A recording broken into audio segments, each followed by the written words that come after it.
Many thanks to Squarespace for sponsoring this week's video. Have you ever read or just skimmed through the owner's manual of your camera? If so, then you understand just how much technology and features are crammed into digital cameras today.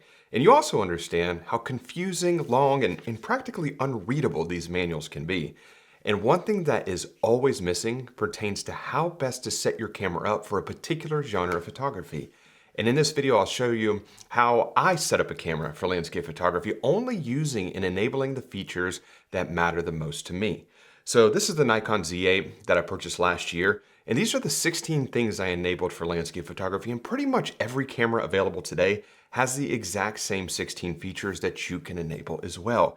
So to jump right into it, the very first thing, and this is something that it sounds like a little thing, but it is super, super important. And it is basically to enable a 2-second timer. There's multiple ways to do this in different cameras, but ultimately just enabling a 2-second, 5-second, or maybe a 10-second timer. And that just gives you the ability, when you press the shutter button, gives your camera a couple seconds before it actually takes the exposure to let your camera settle down from any type of vibration that you created by hitting the shutter button.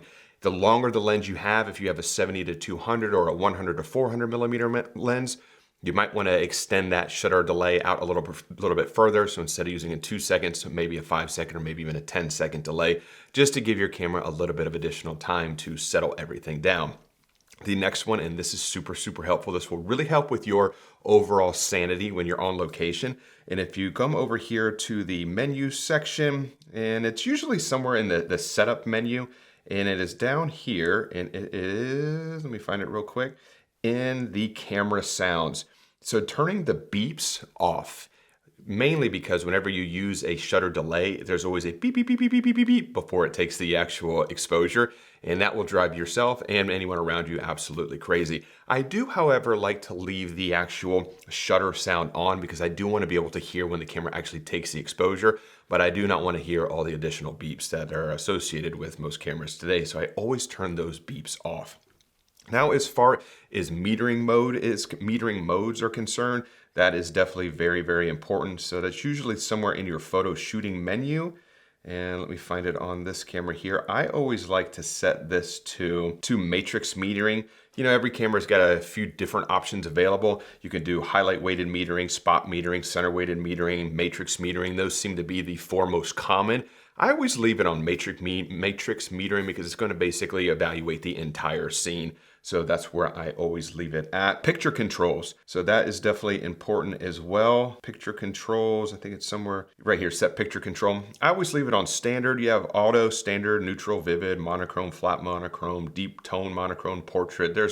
And every camera is a little bit different, but I always like to leave it on standard or neutral. Your camera might call it a flat profile, but generally speaking, they usually just set it to standard. Now, as far as the actual shooting modes are concerned, I posted a video, I guess a couple of weeks ago, all about the shooting mode that I now love to use. And that starts by using manual mode. So I always want to set this to manual mode. So up here, see that right there, manual mode. And then I like to do manual with auto ISO.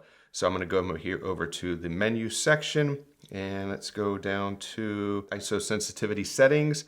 I always like to put auto ISO and set that to on, and then set the maximum sensitivity to 3200 right here. This basically tells my camera you can pick whatever ISO you think is necessary for a particular situation, but never go above 3200. So that maximum setting is very, very important. I always like to set my autofocus mode to single, so AFS. Let me find it on this camera just so I can show you. So focus mode, I always set it at a single autofocus. You always have continuous autofocus and manual focus. Those are definitely the big three. Continuous focus is when you always want your camera to constantly be hunting for focus. So things like sports or wildlife when things are changing constantly. But for landscape photography, I like to have it on single autofocus because I want to be able to place my focus point wherever I want it on my scene and focus one time. And I don't want my camera to continue to focus after that. So always set it at AFS autofocus single. And then I also put the actual autofocus mode or the area on single point. So I like to have a very, very small point that I can move throughout the scene and just place it on this rock or this mountain or whatever the case may be to just focus right there as my main focus area. And then as far as the types of files I want to capture, I always like to set that as RAW. So I'm over here. So up here to image quality, I always shoot RAW. I don't really shoot any JPEG. And then the RAW recording, I always put it on lossless compression. For this camera, it's, I want to say it's like around 50 megabytes per file, so lossless compression is what I always like to do in order to get the I guess, highest quality of image quality possible. Now, bracketing. Bracketing is very, very important. Every camera that I've used in my career, setting up bracketing, it seems to be completely different. So that's something you might have to do a little bit of additional research to figure out how to set up bracketing in your camera. But I think what's most important is that you have quick, easy access to bracketing, because whenever you need to bracket a photograph, it's something that you don't have to dig into menus or try and figure out how to do it. You want to be able to just hit one or two buttons and have it ready to go. For the Z8, it's pretty simple. You got a bracketing button right at the top, and then you can set it at 3 photos, 5 photos, and you can pick at the top here how many stops of light apart. Lately, I have been doing 3 stops and 3 photos. That's been able to capture a huge chunk of additional dynamic range for me, and I really like the results of that. But every lighting scenario is going to be a little bit different, which means the bracketing setup that you use is probably going to be a little bit different as well. But just being able to have quick access to bracketing is very, very important. And then image area. So since this is a full frame camera, I want to make sure that I am using every single bit of the full frame goodness that this camera can provide me with. So down here in image area, choose image area, and this right here, FX, is going to be the entire sensor size. I always want to make sure that that is on. That's usually going to be on by default. Whatever type of camera you're using, the image area is probably going to be set as default for the entire sensor size, but I always like to make sure that that is enabled, or that is the correct option for me. White balance, very, very important. So there's always multiple different ways to set up white balance. I actually have a camera or a button at the top of the Z8 for white balance. But if you need to dive into the actual menu in order to do that, let me come down here, photo shooting menu, white balance. You know, it was back in the day, like 10 years ago, the amount of white balance options was not nearly what it is today. There are so many different options, but since I'm always shooting in RAW, I always set this in some form of auto white balance. The Z8 has this natural light auto, which I find is very, very nice. So that's what I use. But by just leaving your white balance in auto, as long as you're shooting in RAW, you can really change it to whatever you want in post-processing. But that's what I always do with white balance. Now, as far as color space is concerned, I changed this from sRGB to Adobe RGB. It's up to you if you want to do something like that, but I feel like I have more additional colors by setting up color space at Adobe.